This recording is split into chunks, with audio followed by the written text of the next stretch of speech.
Then what we're going to do is we're going to keep big, long slices. They're going to soften up and they're just going to taste better. It's going to get that texture in.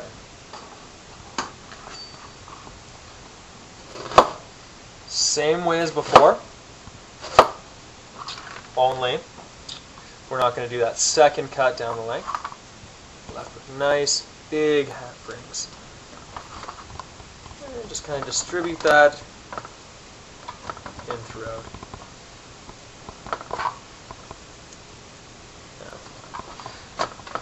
Big difference between the onions. Some people like white, some people like red. Aside from the color, there's a subtle flavor difference. I'm the kind of person that will argue that red onions taste better than white onions. But really, there's not a huge difference. For this, I'm going to use white just because. Red onions, if you want the color to show through, to really shine, use red onion. If you just want it there for the flavor, and you just want a subtle taste, go with white. It's really good for dicing. Nobody's going to notice the color. They're just going to be there to enhance the flavor. Now, next up, we got to grab the chicken. Whoa, what?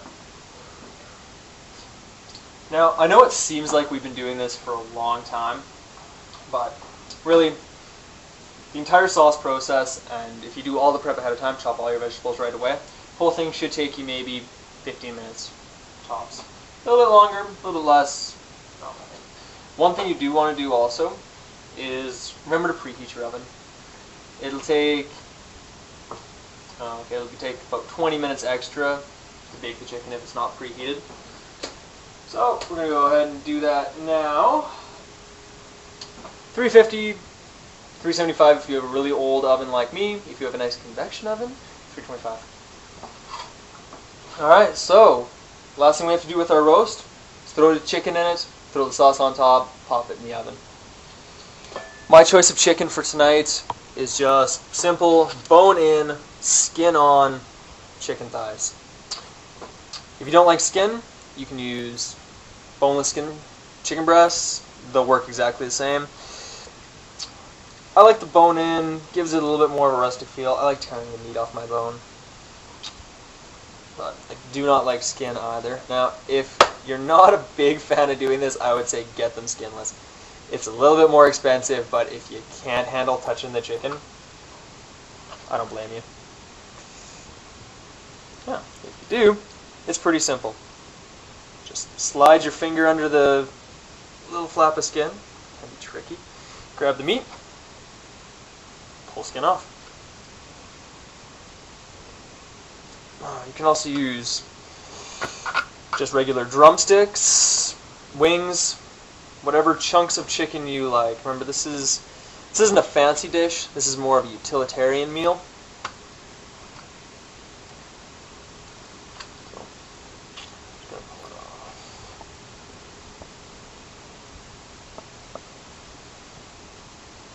It's one of those things you never get used to.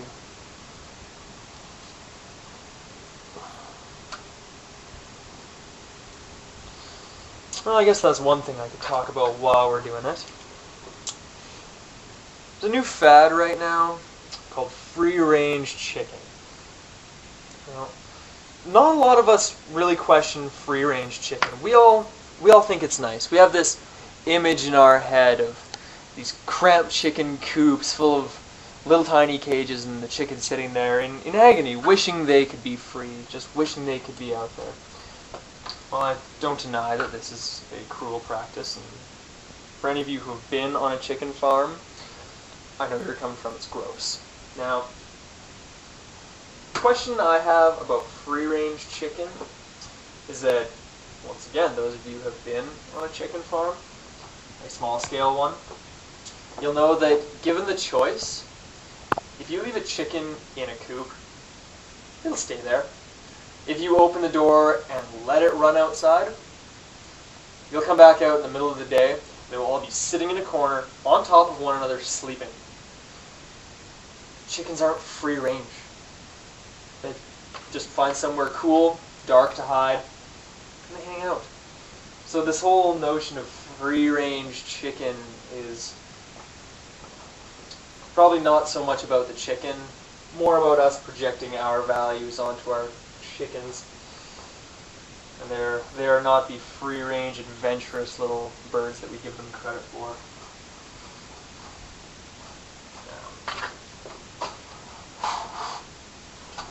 Alright, so we've got our chicken thrown in. Most important thing, right after you've dealt with the chicken, wash your hands. Yeah. Not a lot of people will say it or remind you, but it's gross. You're going to have goo on your fingers.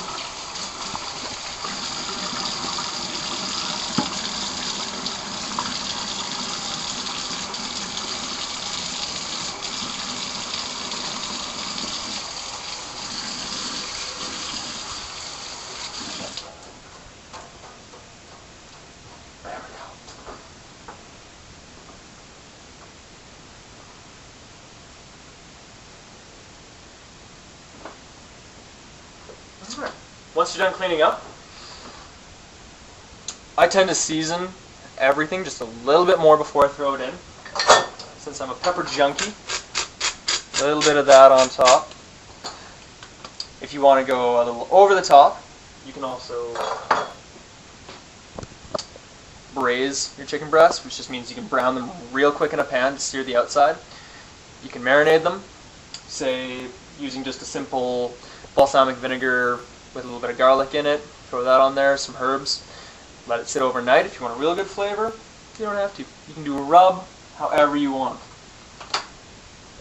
So once you know the rules, play with them. Experiment. Make it your own. Change it. Do with it what you would.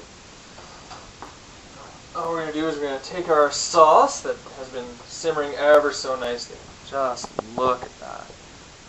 Nice and simple. I'm just going to pour that right on top. Always better to have too much sauce than not enough. This is one of those real juicy dishes. It's going to come out looking a little bit like a stew. Just gotta give it a shake, let it get down into those crevices. And it's just going to sit in there and boil, and all of those flavors are just going to blend together, soften the potatoes, and cook itself right into the meat. Throw a lid on there, pop her in the oven. It's going to take about 45 minutes, maybe an hour, depending on how your oven works. Keep checking it. It's not an exact science as much as we have you believe. Well, since that's done, and we have some time to kill, let's go with some fun. Got that one.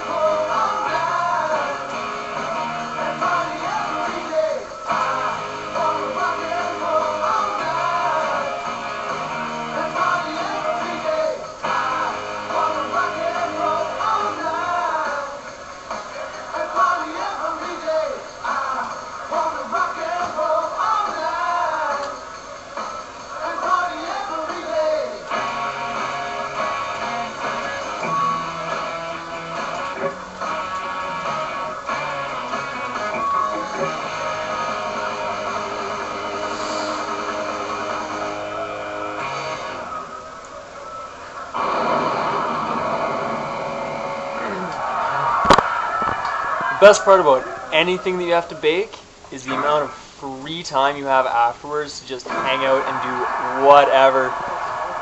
And in honor of the drink of the night, who's ready for shots? I am. Carly. Alright. Yamas. Yamas.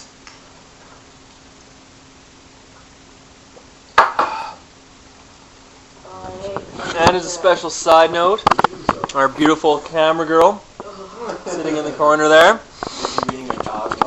My two roommates who are so glad I'm doing this right now. There's James and Carly.